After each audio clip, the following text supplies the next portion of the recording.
Hello students, I'm Anuradha Kadam and today we are going to take a review of 7th Science 9 chapter Soil. So first we will just discuss what is soil. Soil is one of the most important natural resource. It supports the growth of the plants by holding the roots firmly and supplying water and nutrients. It is the home for many organisms. Soil is essential for agricultural purpose also. As agriculture provide food, clothing and shelter for all. Soil is thus an inseparable part of our life. So as we have discussed that soil is very important because it is the one of the important natural resource. Natural resources means what? Yes, natural resources are those resources which we are getting from the nature only, means we are not able to create it artificially.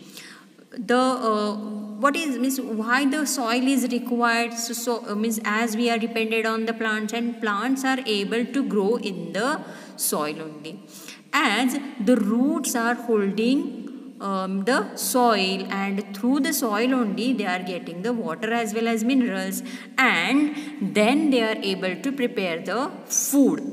So in this way the soil is very important for agriculture purposes. So because from the agriculture purpose because the agriculture only provide us the food, clothing and shelter, and soil is also provides the shelter. So the beetles are there, ants are there, so many small organisms are there which are living in the soil. So soil is very important.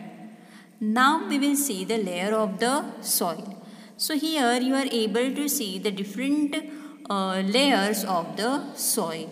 So the first or the uppermost layer is the organic layer, then the top soil, subsoil, then parent material and then the bedrock. So the top soil is useful for growing the different plants.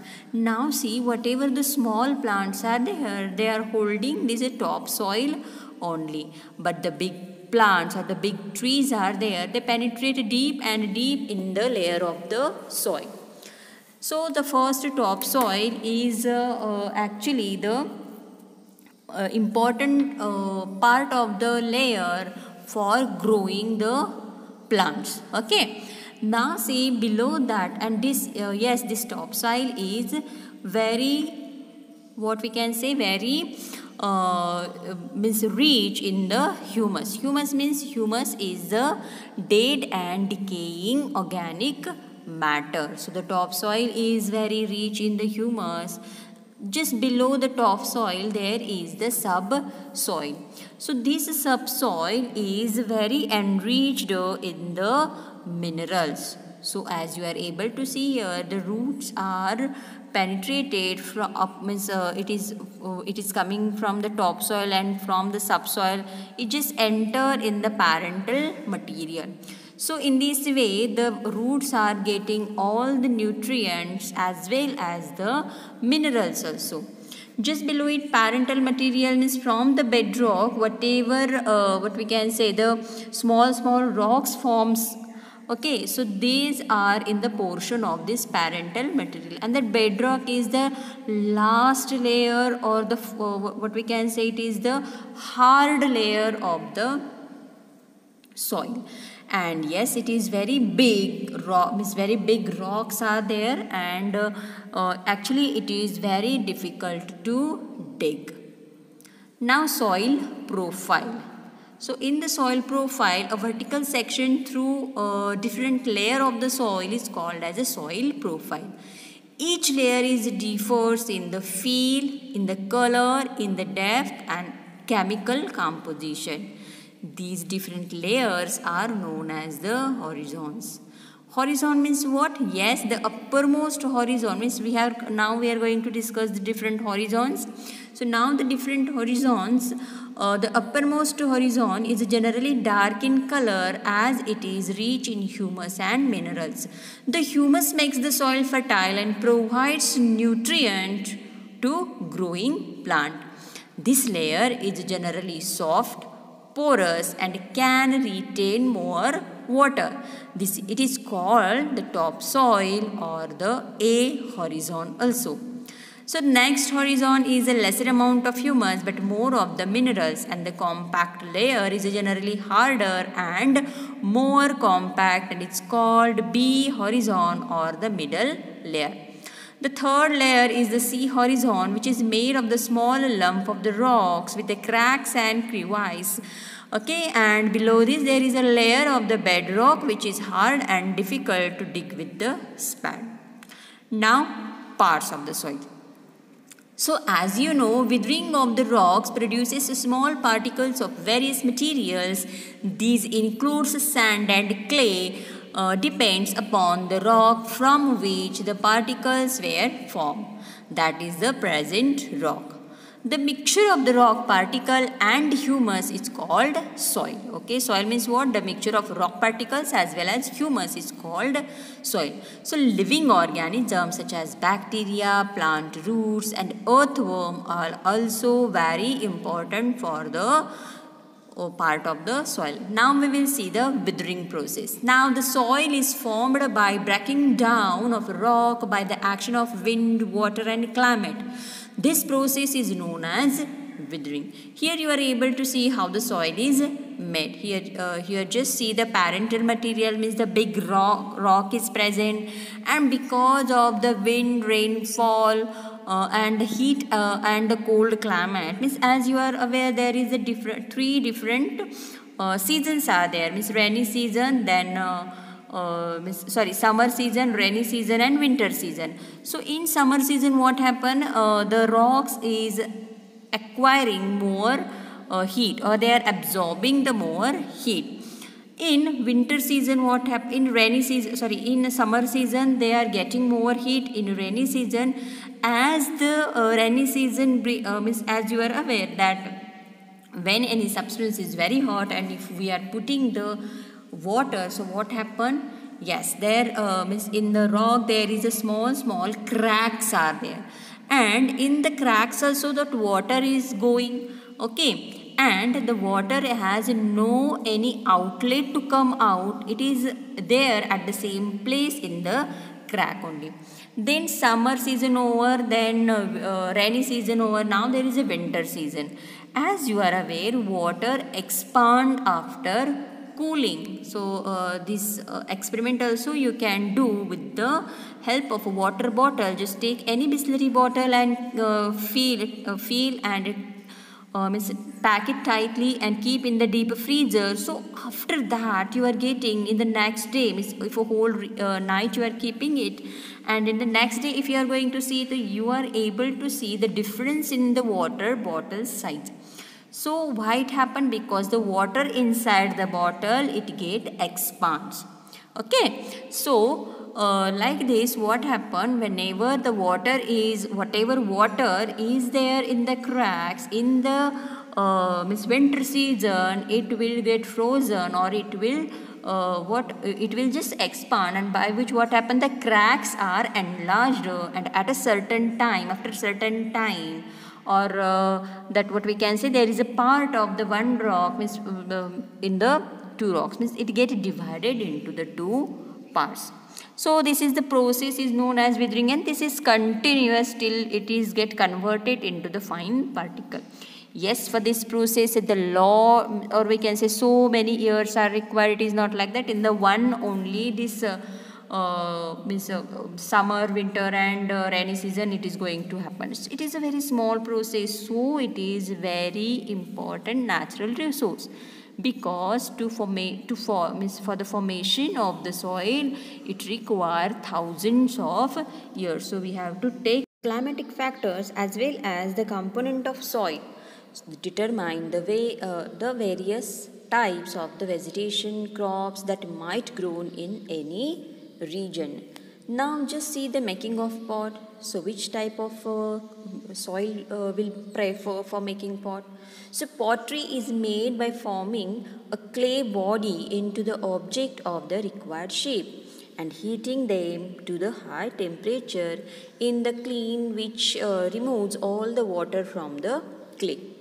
which reduce the reactions that lead to permeate the changes, including increasing their strength and hardening and setting their shapes.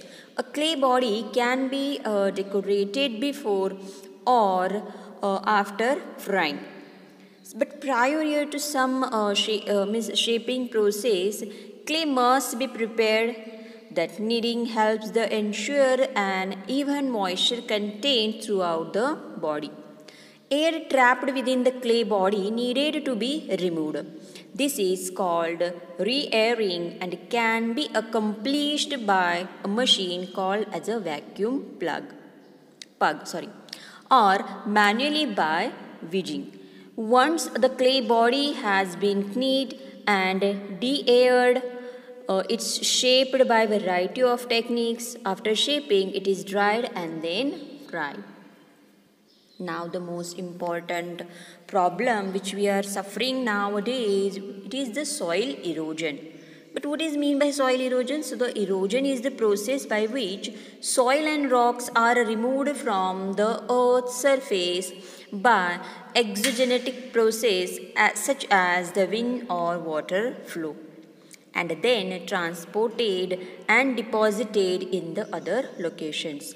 While erosion is a natural process, human activities have increased by 10 to 40 times to the rate of which erosion is occurring globally. It is not like that we are only facing the problem, it is the global problem. Each and every country is suffering from the problem. So excessive erosion causes the problems such as desertification, decreases the agricultural productivity, and due to the land degradation, sedimentation of the waterways, and ecological collapse due to the loss of nutrients reach upper soil layers. Water and wind erosions are now two primary causes of the land degradation. So combined, they are responsible for 84% of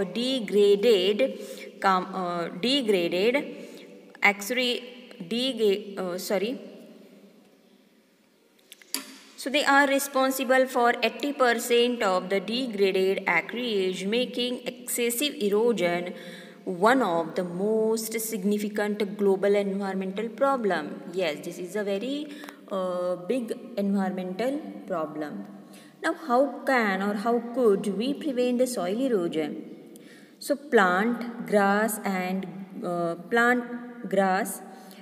ground cover in a huge expansion gardens and on spots fill.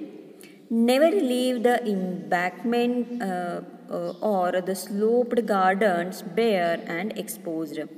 Ensure that the homes and the other buildings have adequate draining and the water collection systems. Adopt a small piece of land outside our property as our own and create the dislikes for bare and open space around your home, school, universities. We need to means in this way there is a soil formation from the big rock. See, whenever we are considering this fine particles, so it also get what we can say separate out. It is means the minerals, nutrients, oxides of iron. As we are aware, they contain the different ores, means the impure form of the metals. So silica is also there, slate and the sand particles also there. So in this way we can say there is a withering process by which we are getting the soil.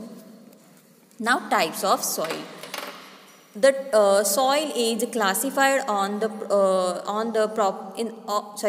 proportion of particles of the various size. So the soil contain the greater proportion of the big particles. It is called as the sandy soil.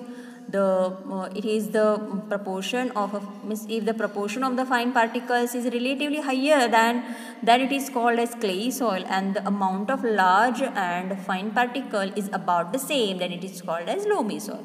So there is a sandy soil, a loamy soil, as well as there is the clayey soil. when we are considering the sandy soil, so it is absorbing, or the whatever water we are pouring, it will drain out fast. So it is not suitable for the agriculture purposes. Now the clay soil is good because the particles are very fine, so the water holding capacity of the clay soil is the bigger one or the biggest one. Now what happened here, because of they are having very good, or we can say the higher water holding capacity, the water is retained in the soil. So such a soil is very good for such for those plants which require more water. And the last one is the loamy soil. So loamy soil is the mixture of the sandy as well as the clayey soil. So yes, it is drain out the excess water, but it retain the required amount of the water. If it is exceeding the amount, it is just drain out. Then as it is what we can say, there is a combination, it is retaining the water also, it is draining the water also. So the loamy soil is known as good soil for the agriculture purposes. Now the properties of the soil.